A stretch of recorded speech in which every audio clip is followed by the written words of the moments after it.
تک پہنچ گئی، بات ہم تک پہنچ گئی، اب وہ ذمہ داری ہماری آ گئی۔ اب سوال کیا پیدا ہوتا ہے؟ سوال یہ پیدا ہوتا ہے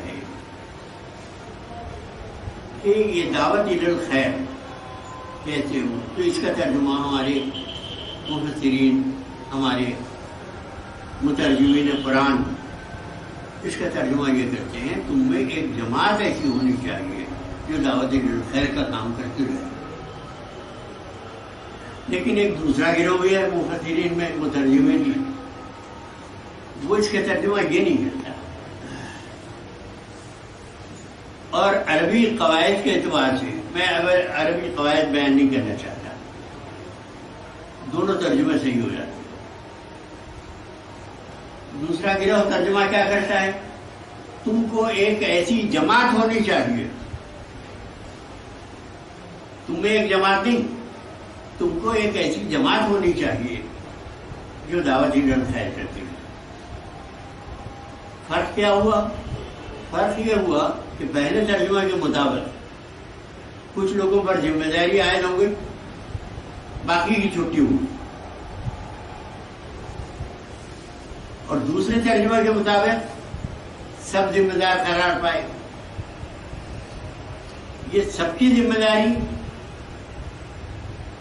ایک قرآن کی آیت سے بھی ہوتی ہے۔ اب یہ جو آیت ابھی میں نے آپ کے سامنے تلاوت کی، وَلْتَكُن مِنكُمْ أُمَّةٌ يَدْعُونَ إِلَى الْخَيْرِ، یہ سورہ آل عمران کی آیت ہے۔ اس کے بعد ہی جو آیت ہے اس میں یہ ہے وَلَا تَكُونُوا كَالَّذِينَ تَفَرَّقُوا وَاخْتَلَفُوا مِن بَعْدِ مَا جَاءَهُمُ الْبَيِّنَاتُ، کہ دیکھو دعوت کا کام تو کرنا ہے، پیغام تو پہنچانا ہے، لیکن فرقہ بندی سے بچ کر، وَلَا تَفَرَّقُوا، فرقے مت ہو جانا، آپس میں تمہارے پھوٹ نہیں ہونی چاہیے۔ وَلَا تَكُونُوا كَالَّذِينَ اخْتَلَفُوا مِن بَعْدِ مَا جَاءَهُمُ الْبَيِّنَاتُ، اور تم ان لوگوں کی طرح نہ ہو جانا جو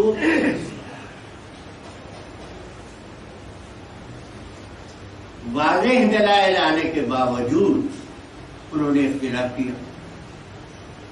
تو مطلب یہ ہوا کہ دعوت کا کام تو کرنا ہے، لیکن تفریقے سے بچ کر، اختلافات سے بچ کر۔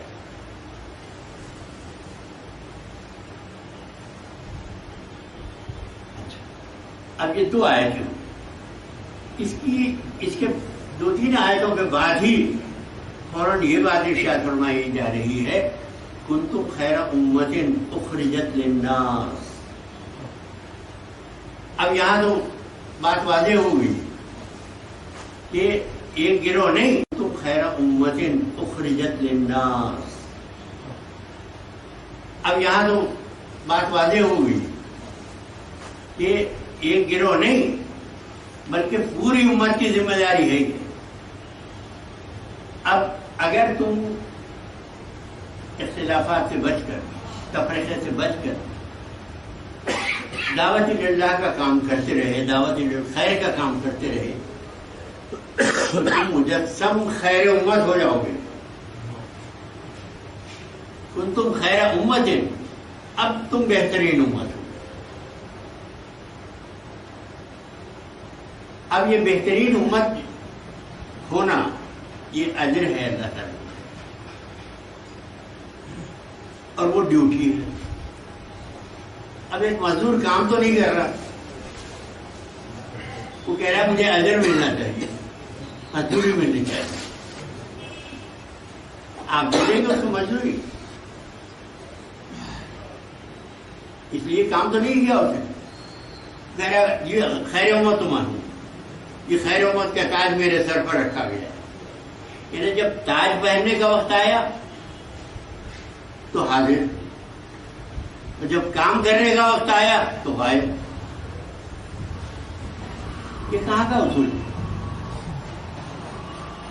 یہ کہاں کا اصول ہے؟ عزیزان محترم، تو اب یہ جو خیر دعوت الی الخیر کا جو کام ہے، اللہ کے پیغام کو خدا کے بندوں تک پہنچانا، یہ انبیاء کرام کے بعد ہماری ذمہ داری ہے۔ اسی لیے میں کہتا ہوں کہ ہر مسلمان اسلام کا سفیر ہے، وہ ایمبیسیڈر ہے اسلام کا۔ اسلام کی تعلیم اس کو جو بھی ملی ہے وہ اپنے قول سے، اپنے عمل سے، اپنے کردار سے اس پیغام کو پہنچاتا ہے، تب تو وہ اپنی ذمہ داری پوری کر رہا ہے۔ ہم یہ جو کہہ دیتے ہیں بڑی آسانی ہے، اس موضوع پر تو ہم سوچیں گے کہ یہ کام بھی ہمیں کرنا ہے، ہم نہیں سوچتے۔ یعنی بالکل دیانتداری کے ساتھ میں عرض کر رہا ہوں آپ کہ ہماری یہ فکر ہی نہیں رہی۔ اس کا نتیجہ کیا ہوا؟ اس کا نتیجہ یہ ہوا کہ اسلام کو بھی ہم نے نسلی مذہب بنا کے رکھ دیا، حالانکہ اسلام تبلیغی مذہب ہے۔ اب یہ ہے کہ باپ مسلمان ہے، بیٹے مسلمان ہے، نہیں، آپ اس کی تبلیغ کرنا ہے، اس کا پیغام پہنچانا ہے۔ اگر یہ پیغام نہیں پہنچایا گیا تو رسول اکرم صلی اللہ علیہ وسلم نے جو ذمہ داری من حیث المجموع پوری امت پر ڈال دی، فَلْيُبَلِّغِ الشَّاهِدُ الْغَائِبُ، وہ ذمہ داری ہم ادا نہیں کر رہے۔ تو پھر سوال یہ پیدا ہوتا ہے کہ اب اللہ کا پیغام جو جن خدا کے بندوں کو نہیں پہنچ رہا ہے ان کا کیا ہوگا؟ ہم بڑے آسانی کے ساتھ اور بڑی بے فکری کے ساتھ، بڑے لاوالی پن کے ساتھ اس کا جیسے ارے وہ تو کافر ہے، وہ تو جہنمی ہے، چھپا تو لگا دیا آپ نے، ٹھیک ہے چلیے آپ کی دانش پہ وہ جہنمی ہے۔ اب جب خدا کے پاس پیشی ہوگی، اس سے پوچھا جائے گا کہ بھئی تو کیوں ایمان نہیں لایا، ہمارے پیغام کو کیوں نہیں قبول کیا؟ وہ کہے گا باری تعالیٰ تیرا پیغام پہنچے گا میرے پاس؟ تیرا پیغام مجھ تک کہاں پہنچا؟ وہ تو چھوٹ جائے گا۔ اللہ تعالیٰ ظالم نہیں ہے، اب وہ جانے اللہ جانے اس کو کیا سزا ملتی ہے۔ بعض لوگ کہہ رہے تھے کہ بھائی عقل دی ہے اللہ تعالیٰ نے، اس کو عقل کی بنیاد پر امام ابو حنیفہ کا ایک قول ہے، انہوں نے یہ بات ارشاد فرمائی کہ اگر قرآن نازل نہ ہوتا،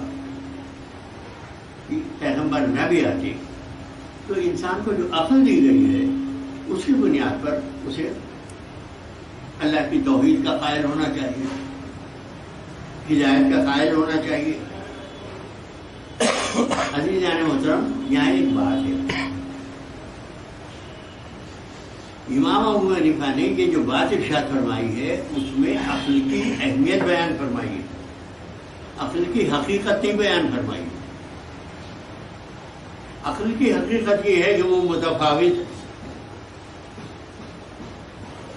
متفرق ہے، میری عقل کچھ ہے، آپ کی عقل کچھ ہے، بچے کی عقل کچھ ہے، بڑے کی عقل کچھ ہے، ہر شخص کی، جس طرح اللہ تعالیٰ نے ہر شخص کی صورت الگ بنائی ہے، کوئی چیز اللہ تعالیٰ کی تخلیق میں مقرر نہیں ہے، یہ بات یاد رکھیے۔ دنیا میں کروڑوں انسان ہیں، اربوں انسان ہیں، سب کے چہرے ایک سے آنکھیں بھی ہیں، ناک بھی ہے، گال بھی ہے، ہونٹ بھی ہے، لیکن ہر چہرہ دوسرے چہرے سے مختلف ہے۔ یہ خود اللہ تعالیٰ کی قدرت کاملہ ہے، قدرت کاملہ کا مظاہرہ ہے۔ تو اللہ تعالیٰ نے جیسے بزرگوں نے کہا کہ درخت کے سارے پتوں میں دو پتے کوئی یکساں نہیں ہے، سبحان اللہ سبحان اللہ سبحان اللہ سبحان اللہ